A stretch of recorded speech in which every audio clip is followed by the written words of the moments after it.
Subscribe करें और दबाएं बेल आइकन ताकि कोई खबर रह न जाए।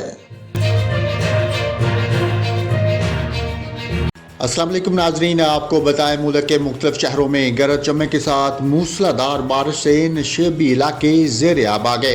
लाहौर के मुख्तलिफ इलाकों में आज सुबह होने वाली बारिश से दर्जा हरारत में कमी आ गई। महकमा मौसमियात ने वक्फे वक्फे से बारिश का सिलसिला आइंदा 24 घंटे जारी रहने की पेशगोई कर दी। पंजाब के मुख्तलिफ शहरों में बादल जमकर बरसे। मुल्तान और गिरदनवा में मूसलाधार, शुजाबाद में शदीद बारिश के बाद स्कूल की दीवार गिरने से चौकीदार जान बाक हो गया। बखर, बुरेवाला, साहिवाल, रजाना, खानीवाल, फोर्टाबास और चोलिस्तान में भी गरज चमक के साथ तेज़ बारिश हुई। चिश्तिया में बारिश के बाद मौसम सर्द हो गया। बिहारी में मूसलाधार बारिश के बाद गलियां और बाजार, नदी नालों का मंजर पेश करने लगे। चिचावतनी में भी आंधी के साथ 3 घंटे मूसलाधार बारिश हुई।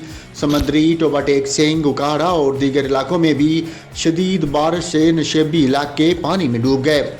क्वेटा और उसके मज़ामात में बारिश के बाद नशेबी इलाके ज़ेर आब आ गए, जबकि गुज़श्ता रोज़ की बारिश और सालाबारी से मौसम सर्द हो गया। बलूचिस्तान के दीगर शहरों ज़ियारत, कान मतरज़ई और किला सैफुल्ला में बर्फबारी हुई। पेशावर शहर तेज़ हवाओं और गहरे बादलों की लपेट में है। पेशावर और इसके गिरदोनवा में 2 रोज़ कबल भी गरज चमक के साथ तेज़ बारिश हुई थी। जनूबी वजीरिस्तान, डेरा इस्माइल खान और कोशाब में भी ठंडी हवाओं के साथ तेज़ बारिश हुई।